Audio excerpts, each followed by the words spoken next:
Hello और आज के इस खास विश्लेषण में आपका बहुत बहुत स्वागत है। आज हम एक ऐसे गेम चेंजर प्लेटफॉर्म को डिकोड करने वाले हैं जिसने सरकारी योजनाओं को ढूंढने और उनका फायदा उठाने के पूरे तरीके को ही बदल कर रख दिया है। इस प्लेटफॉर्म का नाम है माई स्कीम, जो सरकारी योजनाओं के लिए एक ई मार्केट प्लेस की तरह काम करता है।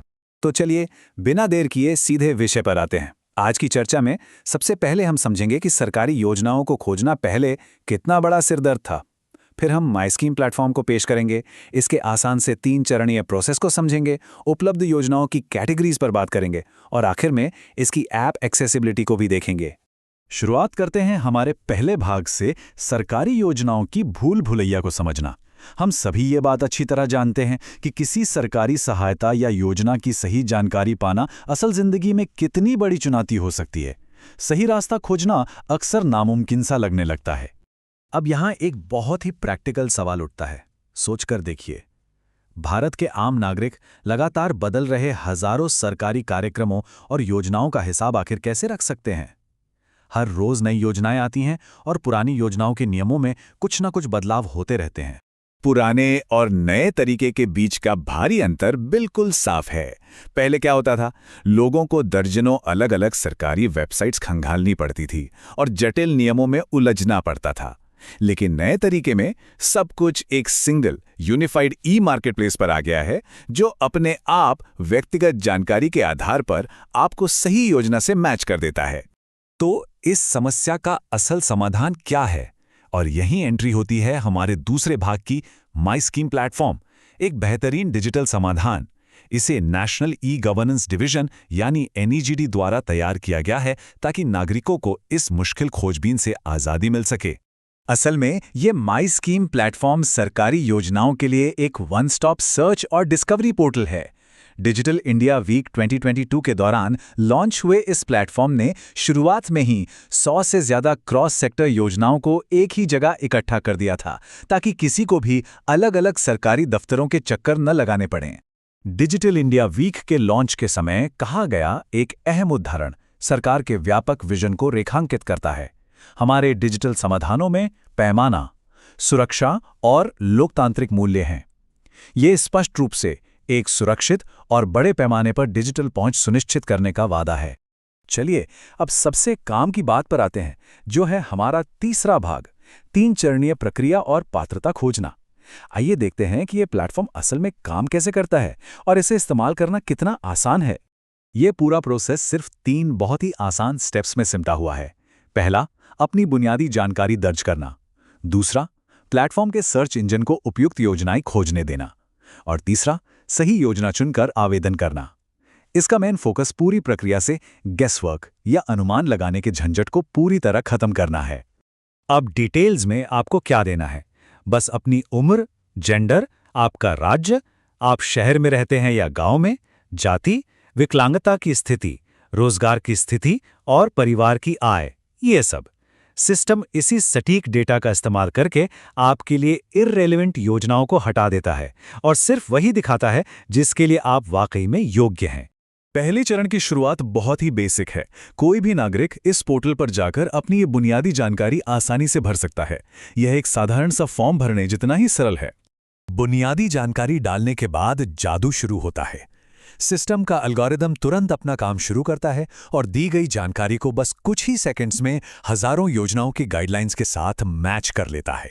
भारी भरकम नियम पढ़ने की कोई जरूरत नहीं। और फिर तीसरे चरण में आपके सामने आती है एक पूरी तरह से क्यूरेट की हुई लिस्ट। जैसे मान लीजिए future skill prime incentive program. आपको जो योजना सबसे सही लगे उसे चुनिए और उसकी पूरी डिटेल्स देखिए। किसी भी योजना के पेज पर आपको वो सब मिल जाएगा जो आपको चाहिए। क्या फायदे हैं, कौन योग्य है, अप्लाई कैसे करना है, कौन से जरूरी दस्तावेज लगेंगे और अक्सर पूछे जाने वाले सवाल। सबसे कमाल की बात यह है कि आवेदन करने के निर्देश और आधिकारिक सरकारी पोर्टल का लिंक सीधे उसी पेज पर मिल जाता है। प्रोसेस तो हमने समझ लिया। अब चौथे भाग की ओर बढ़ते हैं, उपलब्ध योजनाओं की श्रेणियां। अब हम इस प्लेटफॉर्म की विशालता और इसके डेटाबेस के स्केल को समझेंगे। तो सबसे अहम पॉइंट ये है कि फिलहाल इस प्लेटफॉर्म पर 4700 से भी ज्यादा सरकारी योजनाएं सूचीबद्ध की जा चुकी हैं। जी हां, 4700 से ज्यादा। ये नंबर अपने आप में इस पहल के विशाल स्तर को दिखाता है।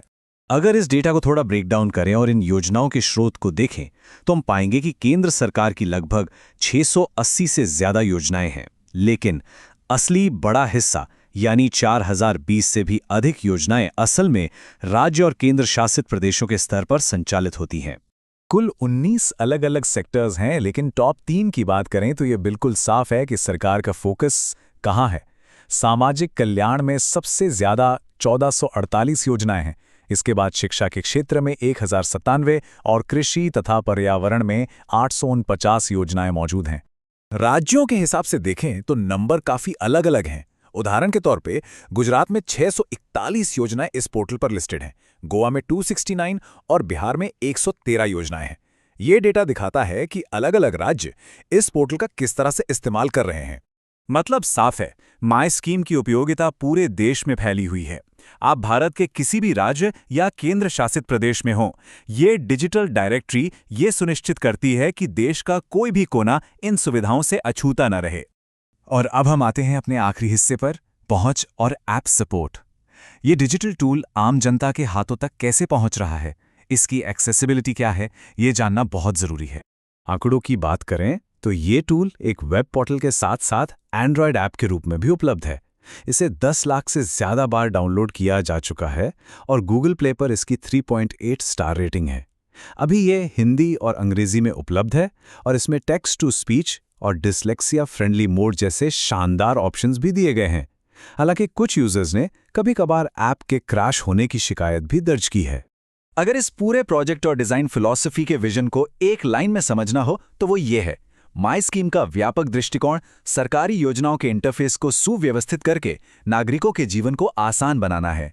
तो जाते जाते जरा इस बारे में सोचिए, ऐसे कौन से जरूरी सरकारी फायदे हो सकते हैं जिनसे बहुत से लोग सिर्फ इसलिए चूक रहे हैं क्योंकि उन्होंने अब तक इस ई मार्केटप्लेस पर अपना एक पर्सनलाइज सर्च नहीं किया है। ये सोचने वाली बात है ना? आज के इस विश्लेषण में बस इतना ही।